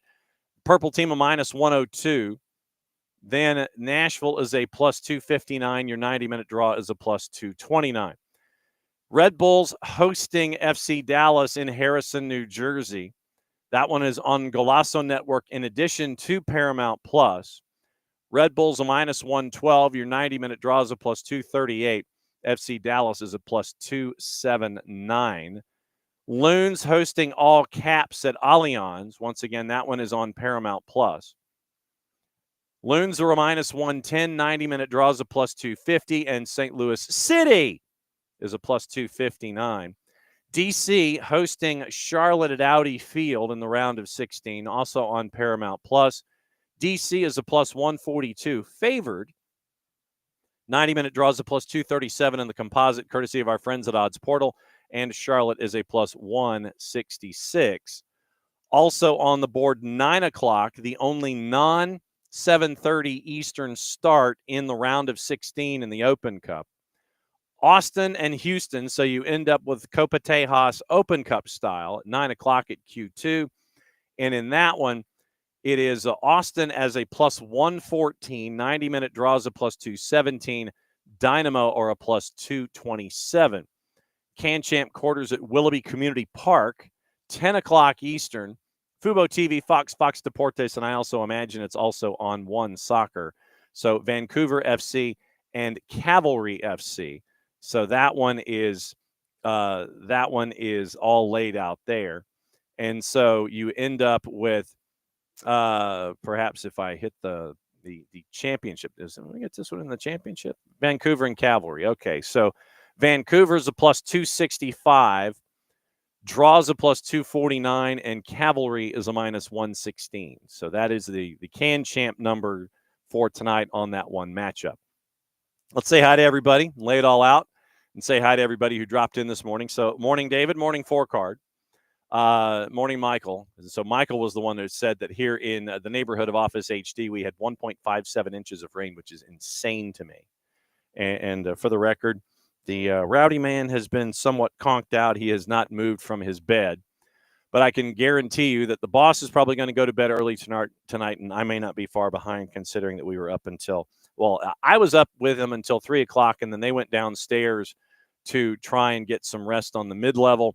That did not happen with the rowdy man because since he is 8, he is arthritic, and so he feels it with the temperature changes and such and the pressure changes. So it was a long night for the boss, and so the boss will probably go to bed early. Morning, Lokeville. Morning, Michael. Morning, David. David, one of his primary rules in coaching middle school, play for each other. And then on offense, take the space they give you and close space on defense, keeping it simple. And morning, Omer S. needing to play a 3-5-2 should help the fullback and winger depth. We do have news from Children's Healthcare of Atlanta Training Ground coming up. And the day of the school year with the kids today in Cobb for ropes, and morning, Chris Levine. So morning, Lokeville. Morning, Omar. Morning, David. and morning everybody else who has hopped in. So the news this morning from the Children's Healthcare of Atlanta Training Ground has to do with Tristan Muyumba, and it is not good news. So Tristan, it is out this morning as of about an hour ago. Tristan expected to miss the next 3 to 4 weeks after suffering a right hamstring tendon and lateral collateral ligament injury in the matchup against Philadelphia. Obviously, the rehab process will determine his return to play timeline. So no Tristan Muyumba for the next 3 to 4 weeks. And then, of course, using that as a baseline for his recovery. So that will kind of lend itself to figuring out, okay, so that probably means that Jay will be starting in the midfield as one of your sixes. And does that mean that Mateus Click or Bart Sleesh ends up as your other six, or does Jay start on the wing, and is it Click and Sleesh in the midfield as your sixes? So you're going to be looking against Cincinnati at a question in the midfield, but my guess is, considering that we saw Jay on the left wing, does it? Well, I mean, if you think about it, you could see Jay in the midfield. You could see Jay on left wing. You could see Miranchuk in the midfield. You could see him at left wing.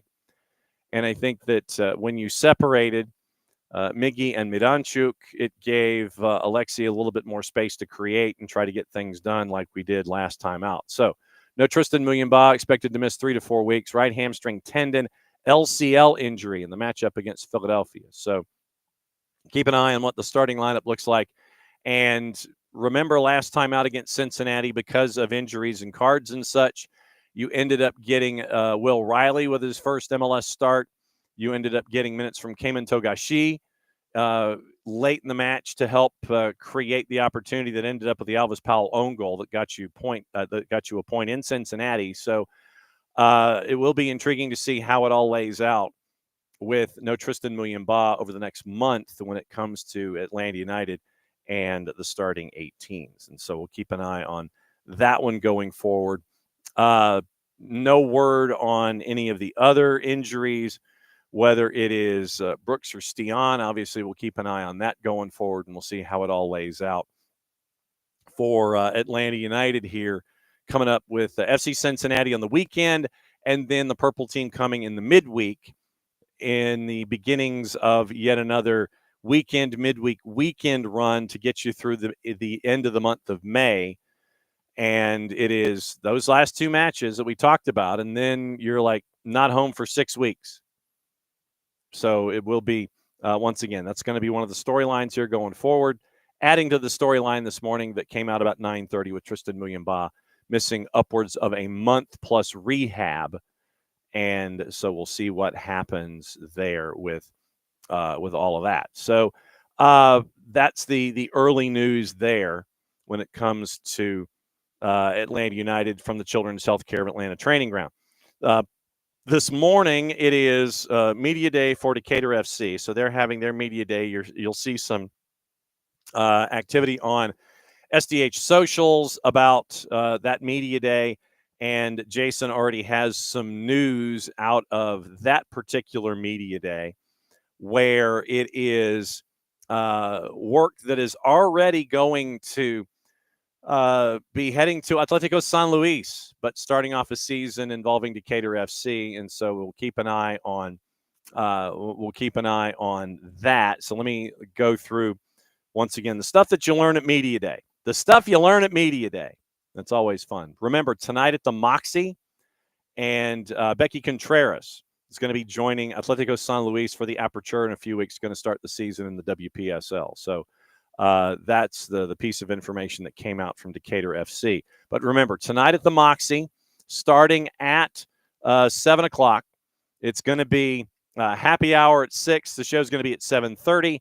It's going to be the Hoff. It's going to be DJ EU. It's going to be you. It's going to be us to talk about the game day experience. And do not be surprised if the Hoff and I discuss our last promo cut from this past weekend, because it was something that we always try to think of ways to make the promos enjoyable to watch. And so literally, I might have an idea about the item of the match kind of a thing, and then it would end up being something where, okay, so here's what I'm thinking, and the Hoff riffs off of that, and so that's what you end up seeing. And so that happened last time out specifically with us and the mannequins and the jerseys. So the Hoff and I collaborate on these kinds of things, but it'll be the Hoff DJ EU and you and us at the Moxie Midtown tonight.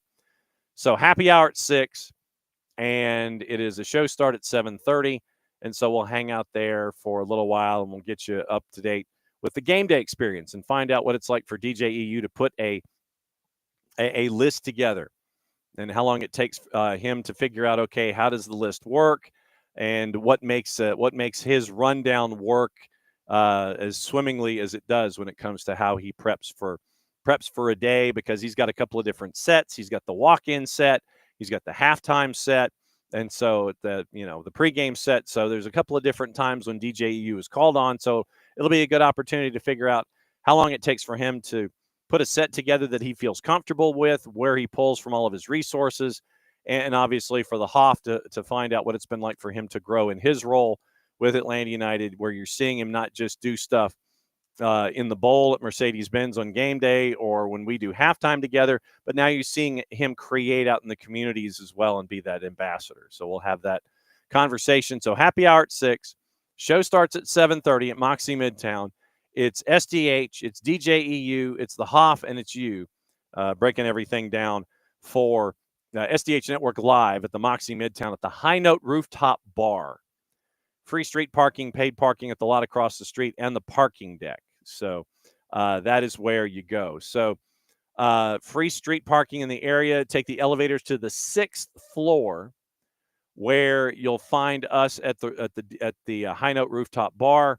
And once again, we'll see you there. Best rooftop and bar, best rooftop and bar in town tonight. Moxie Midtown is where we have our first event at Moxie Midtown, and we kind of break things down on the game day experience for Atlanta United. So now it's going to be a fun one to catch up with the Hoff and DJEU as we sit there and lay it all out for you with everything involving Atlanta United. Okay, so let's take the tour. Obviously, today a lot of folks are locked into the Europa League final involving Manchester United and Spurs.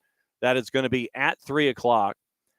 And you're also going to be keeping an eye on that because of everything that is at risk when it comes to not making it into Europa League, which means you make it into Champions League, and all of the machinations therein. So it's going to be an interesting Europa League final. Is it going to be Ange's? So if Ange wins, as he traditionally has said in this particular year of coaching, regardless of where he's been, this is when he starts to win things. So if Spurs win today, they win Europa League, obviously they go into Champions League. Does Ange stay? I don't think so. If Manchester United wins today, that noise you hear is Drew Dickinson either way. So what does that say about Ruben Amorim and his chase for talent and such? Obviously, I think you're going to have to, in the case of Manchester United, you're going to have to sell before you can buy. It's not just going to be something where Sir Jim Ratcliffe is just going to open up the pocketbook and say, yes, we're going to spend like no one has done so before. But if they win, even if either club wins Europa League, lifting a trophy, qualifying, it guarantees just under £27 million, but a decrease in league merit payments could negate those earnings. From Matt Law at the Telegraph. Both clubs, once again, you get this Savior season in Bilbao, and there's also video of fans being fans and taking swings at each other on the streets of Bilbao, by the way. But winners will still pay the price. Tottenham currently 17th in the table in the Premier League. United in 16th with one domestic match left. Spurs earned £45 million in the Premier League merit payments, finishing 5th last year. Nottingham Forest, who finished 17th, grabbed 11.3. That's $33.8 million. Merit payments change each year. Each place is generally worth around £3 million. That means that if Spurs remain around 17th, club's merit payments will be down more than £30 million on last season. United finished 8th last year. 36.7 was what they earned.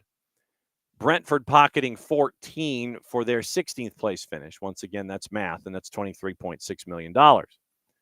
Spurs finished their season with a home match against Brighton. United entertain Aston Villa at Old Trafford. Winners of the Europa League get paid £10.95 million in prize money. Qualifying for the Champions League would guarantee each one 15.7. Even if they lost every match and went out in the league phase, each win at that stage is worth £1.8 million. Villa got more than $40 million in prize money alone for their run to the quarters this year. Figure doubled through ticket sales and other associated revenue. Winning Europa League, qualifying for Champions League, is going to cost Spurs and United in terms of bonus and wage increases.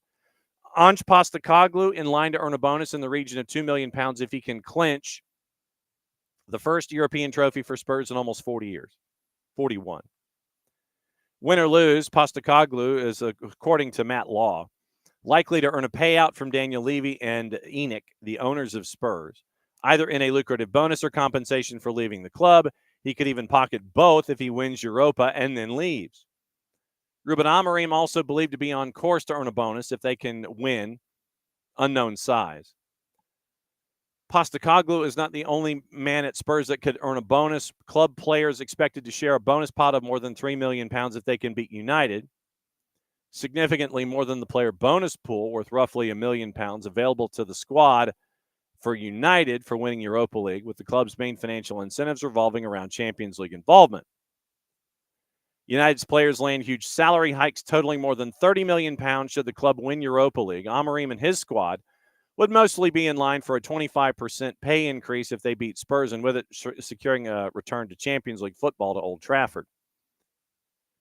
Failure to win Europa and qualifying for Champions League would leave Spurs needing to sell to buy this summer.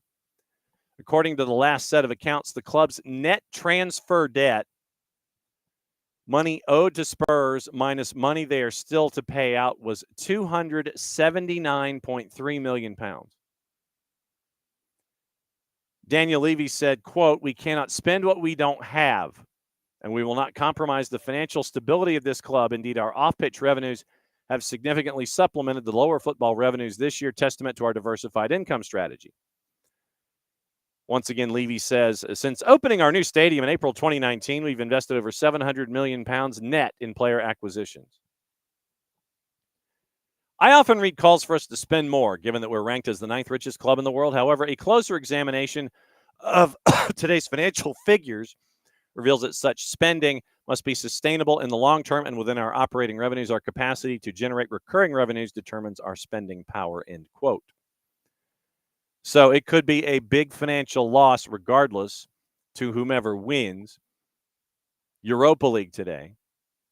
Could be a financial loss plus a loss of an opportunity for revenue if you lose today. So keep an eye on that one. Did you see this? Gary Neville, according to Ben Rumsby and Tom Morgan, and once again, what is it we say about more than one rider on a byline? It's never good news. Gary Neville has unexpectedly been cited in a £2 million Evangelinas Marinakis lawsuit. Gary Neville became, quote, hostile towards Evangelinas Marinakis after a, quote, smear campaign against the Forest owner sought to influence the Sky Sports pundit, according to documents lodged with the High Court. Neville's, quote, hostile and ill-founded criticism of Marinakis for walking onto the pitch after the draw with Leicester, cited in a witness statement lodged as a part of a £2.1 million libel action by Marinakis. Marinakis is suing Irini Karipides, the owner of league rivals Aris in the Greek Super League, as well as Ari Haro, former chief of staff to Israeli Prime Minister Benjamin Netanyahu. The lawsuit was launched last year after accusations were made against Marinakis, saying he was, quote, the leader of a criminal organization guilty of match-fixing practices, including extortion, fraud, and arson, as well as there being strong grounds to suspect him of and active involvement in international heroin trafficking, end quote. The Marinakis camp have called the allegations false and highly defamatory.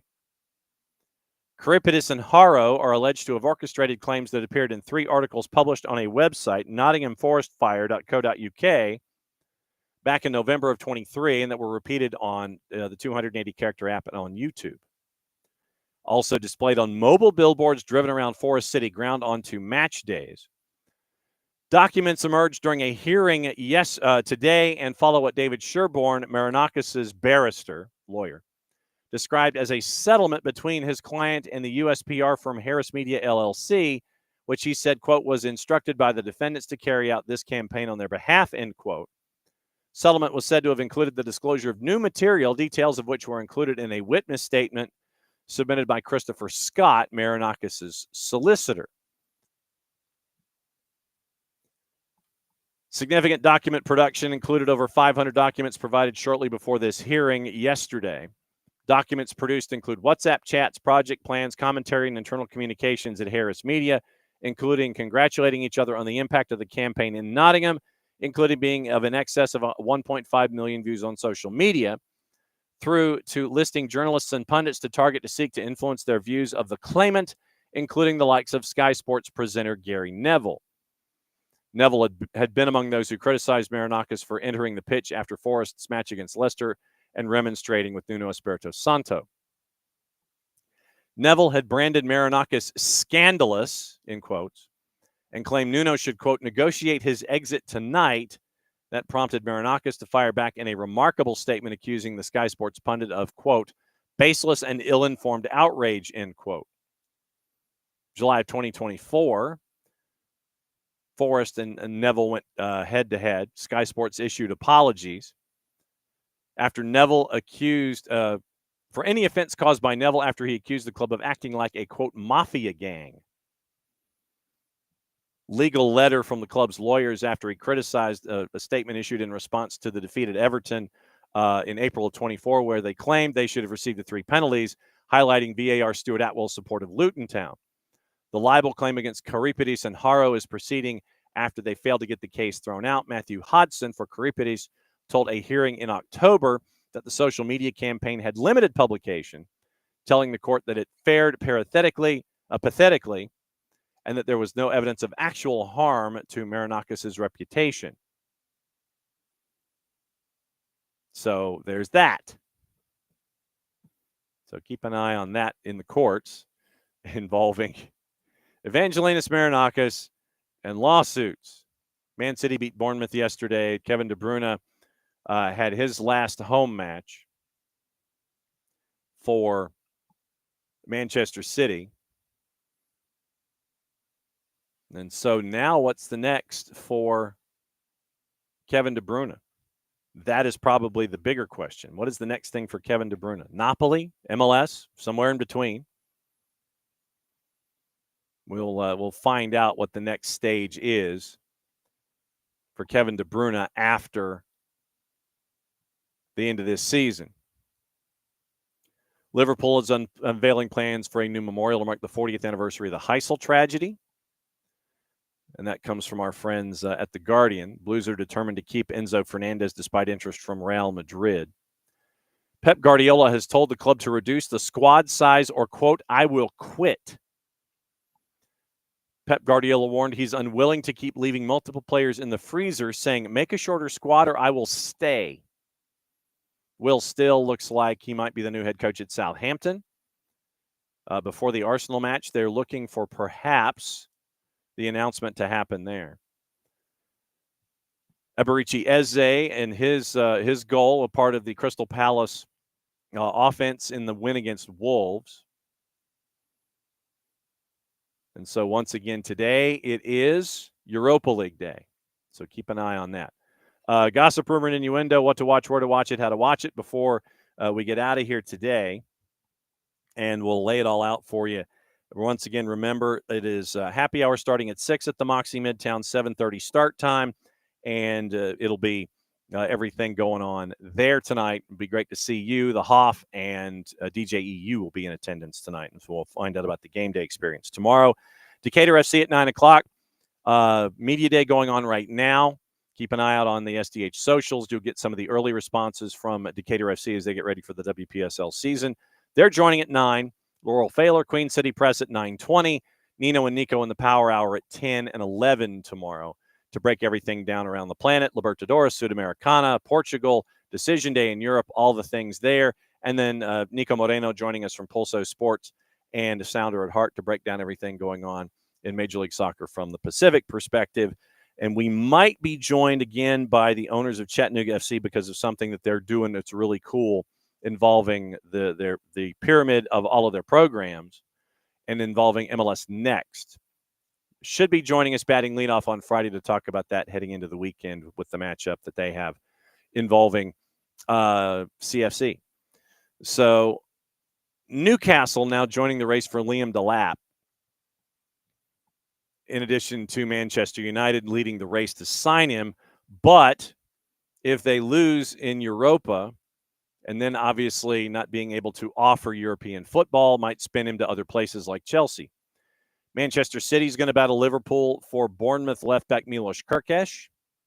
Brighton have agreed on a deal to sign French defender Olivier Boscali on a free from PSV Eindhoven. Liverpool have received inquiries from the league that we neither condone, endorse, nor promote over Darwin Nunez, Diogo Jota, and Luis Diaz. That's from Florian Plettenberg at Sky Germany. Manchester United are set to proceed with paying Wolves the release clause in installments for Mateus Cunha, £62.5 million. Also hoping they can tempt Victor Gyökeres to sign for them this summer. Villa not planning to stand in the way of Emi Martinez if it becomes clear he wants to leave Villa Park. Chelsea understood to have opened talks with Ajax over a potential transfer deal for Jorel Hato, 19, who is a target for Liverpool and Arsenal. Barcelona have reached an agreement with Rafinha. It'll keep him there until June of 2028. That's from Fabrizio Romano. Nuno Espirito Santo might leave at the end of the season because of internal tensions at the club. That's from Foot Mercato in French. And Leicester poised to sack Ruud van Nistelrooy. Advanced talks to appoint former Southampton boss Russell Martin. Just be prepared if you are a fan of Leicester City. Sorry, Knicks, that it's going to be Russell Martin's way. He will not change his approach of anything. And so it might be another frustrating time in the championship. And remember, you could end up with a points deduction because of the current charge of violating PSR on your way out the door by the Premier League. And so keep an eye on that with the EFL. So it could be a long season for Leicester in the championship next year. Now, what to watch, where to watch it, how to watch it. Once again, remember, you have all of the Open Cup stuff tonight on Paramount Plus. And you have the promotion relegation playoffs on BN at 2 o'clock from Ligue 1, Metz and Reims. You can watch that at Fanatis, fntz.co/soccer down here. You get all the BNs, Nuestra Tele, CDO, For the Fans, CDO 1 and 2, Teise. I think Tigo Sports is a part of it too. And Liga 1 Max Pro, all of that in one place. You can get that at Fanatis, fntz.co/soccer down here. And once again, that helps you out. It helps us out. It helps Fanatis out when it comes to everybody and their true degenerate viewing habits when it comes to soccer. CBS Sports Network has the Europa League final. They also have Red Bulls and FCD from Open Cup. FS2 has a doubleheader at noon and 2 on the league that we neither condone, endorse, nor promote. BN Espanol simulcasting the Liga Promotion Relegation Playoffs. Paramount Plus simulcasting Europa League final, and then everything that we talked about in the Open Cup. On the women's side, semifinals in the CONCACAF W Champions Cup, CBS Sports Network at 10:30, Tigres and Portland Thorns. ESPN Deportes is simulcasting that one, but they're also showing America and Gotham at 7:30 in the semis as well. DAZN USA World Sevens football. Matchup at noon, matchup at 2, matchup at 3. ESPN Plus, the Northern Super League, Vancouver and Halifax at 10. Paramount Plus, the CONCACAF W Champions Cup semis, 7:30 and 10:30. VIX has the Sudamericano U17 Femenino, Peru and Ecuador at 4, Brazil, Chile at 6:30, Paraguay and Colombia at 8:30. So that is another go-round of everything that has gone on here today and what to anticipate. William Yarborough is now in the stacks with Messi and friends to help out with their keeping. We'll see what that means with Calendar, with Rios Novo, with Ustari, and with Yarborough going forward for the remainder of the 2025 season. Once again, Europa League, 3 o'clock this afternoon. All the Open Cup tonight, including the Hounds. And we'll see what happens, and we'll see if Bob Lilly yells at folks. Once again, see you tonight at Moxie Midtown. Happy hour starts at 6. Show starts at 7:30. DJ EU, the Hoff, and those of us from SDH and U to kind of go over the game day experience for Atlanta United. It'll be great to see everybody there at the Moxie. First time here this year. And yes, Ropes, Europa League, 2 teams below Everton in the table. There's much rejoicing, and I'm waiting for the progress report about when you and your fellow Evertonians are going to go to Bramley Moore Dock and go catch matches. Or maybe just go to Goodison Park and catch the women's matches for Everton as a part of it too. So once again, thanks to all of you folks for coming by. Thanks to Dylan Butler, as always. Thanks to Tyler Pilgrim on his birthday dropping by to break everything down in Major League Soccer and break everything down involving Atlanta United. Back at it again tomorrow morning at 9:05. We'll see you at Moxie Midtown tonight for everything going on. We're talking Decatur FC. We're talking Cincinnati, around the world, and MLS tomorrow. MLS on SDH AM starting at 9:05 Eastern time. We'll see you at Moxie Midtown tonight. So for everybody here at SDH, I'm John Nelson. Thanks for coming by for another go-round of SDH AM. Mucha plati, I'll play it safe, and since it is the end of the show, that means we get to do this. We'll see you again tonight at the Moxie Midtown tomorrow morning for SDH.